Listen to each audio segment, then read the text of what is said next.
Todos nos hemos preguntado qué podemos hacer para mejorar la condición de nuestro mundo. Aquí le presento un extraordinario ejemplo. Un joven que desde los 7 años de edad ha construido pozos para la gente de África. Hreljac, del Canadá, nos presenta su ejemplo que usted fácilmente podría seguir. Todos podemos si queremos. Le presento la entrevista con Sebastian Amigo. Hreljac nació en Ontario, Canadá, el 31 de mayo de 1991. Un niño que a los 6 años de edad tuvo una visión.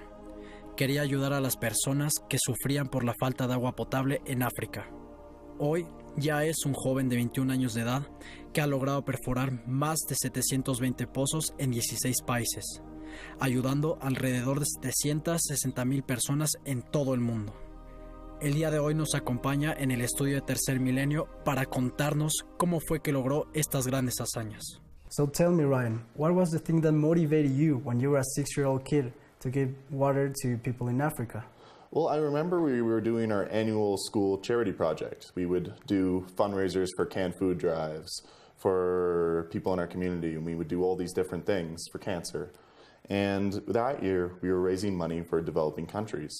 And I remember my teacher brought in this list of things we could get, like $2 would buy a blanket, $5 would buy 5 hot lunches. And when she got to a point, she said $70 would buy a well. And she explained to us that people were dying because they didn't have clean water. And we were 6 years old. We didn't understand. We were like, why don't you just walk to the water fountain and get your water and not die? My teacher had to explain to us that the world is very different. There are places where they don't have clean water, where they have to walk 5,000 steps to go get it. So I remember I counted the steps it took me to get from my classroom to the water fountain, and I counted 10. In my family, and I had 2 brothers at the time, and I just came out of kindergarten, so preschool, and one thing that was stressed upon us, that was forced upon us, was sharing. Share, share, share. You share what you don't have with others. And it really pissed a lot of us off that the world wasn't sharing. So I took it upon myself to do chores around my house for 4 months to raise the $70, only to figure out it would actually cost $2,000. So a lot of money, 20,000 pesos. Yeah. So it was a big road bump because I was still 6 years old, but I went back to my classroom and did a fundraiser in my class, and I started speaking to my neighbors about it and started to do little fundraisers around my neighborhood. And then it slowly grew and grew and grew to the point where we were able to build that well. And then when I was 11, established the Ryan's Well Foundation and do 700 water and sanitation projects since then in 16 countries around the world. So it's grown a lot. So tell me, what is the mission of your foundation? The mission is to bring clean water to as many people as we can, and sanitation, because there's a huge problem in this world. There's still almost 1 billion people in this world that don't have access to clean water, and there's even more that don't have access to proper sanitation.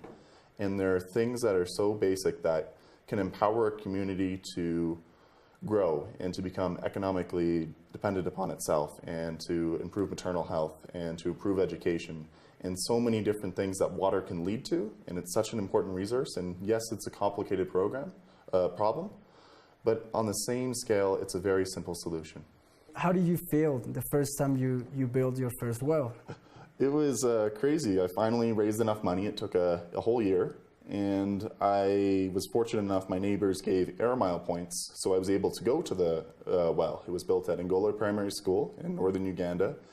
And I remember when I got there, there was this huge celebration there. There were 5,000 people, there was a feast, there was dancing, and everyone was just so excited because they had clean water. And I don't have a smile that lights up on my face because I can have a shower in the morning or anything like that. So to see that something that, which I used to consider so small, having that much of an impact on someone's life just blew my mind. Wow. So tell me, Ryan, what would you say to the people in Mexico and around the world that are thinking of doing a social project for helping others, but they don't do it because they think they're not capable of doing it? Well, I remember when I first started, I was doing fundraisers in my classroom and around my community in different schools, and I was doing those things, but I was still a 6, 7-year-old kid. I played video games, I loved to play basketball, I loved to pick my nose. I was a kid, but people were throwing the word activist at me, like, good job being an activist, you're taking the initiative, good job. And I didn't really feel like that because I slept in on the weekends and didn't do my homework sometimes. So I didn't think the two could coexist, that you could become a mediocre, average person and be an activist. But as I grew up, I realized that there was something called moderation, and it's not easy, but it's possible to give back and care about something and still be a regular person. And I don't think anyone stressed that upon me enough, that it's okay to be selfish, to care about your own life, but at the same time, to give back what you don't need to your community and to the world is very important. What motivates you every time that you wake up in the morning to keep on doing your projects and accomplishing them? But I think it was a trigger, like an event. Whenever I went to the water fountain at my school after that, it reminded me. And I guess having that reminder helped me stay motivated.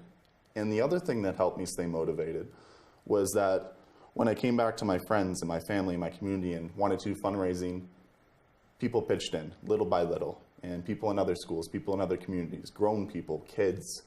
And the message was pretty universal. And the fact that other people, it slowly became less and less of my project and more of everyone's project, with everyone pitching in. And that's what it's become today, which is great. And that's what motivates me. Well, tell me, Ryan, what is the next project for your foundation? Well, right now we're doing specific work in Uganda, Ghana, Burkina Faso, and Haiti. We're trying to drill as much wells as we can and make sure that they're as sustainable as possible, that we empower local communities to take ownership of it. And so it really contributes to long-term sustainable development. And at the same time, we're working on empowerment too, advocacy, I stutter sometimes, sorry, advocacy, and getting the word out of water awareness, and that it's a very important issue, and we need to start taking it seriously in all of our communities, whether in Mexico or Canada or anywhere else in the world. So it's one of those things that we're going to have to start paying a lot of attention to. I want to thank you very much for having this interview with us today. We hope you the best to you and to your foundation, and we also hope you enjoy your stay in Mexico. Muchas gracias. Okay. Ryan Hreljac es un ejemplo a seguir. No olvidemos que cuando tenía tan solo 6 años de edad, tomó la iniciativa de promover la creación de un pozo para dar agua a la gente de Uganda. Gracias al apoyo de su familia, sus amigos y su comunidad, logró crear su propia fundación, Ryan's Well. Actualmente tiene más de 700 proyectos de su propia iniciativa para ayudar a la gente de todo el mundo. Liberemos el Ryan Hreljac que todos llevamos dentro. Soy Sebastian Amigo, y esto, Tercer Milenio.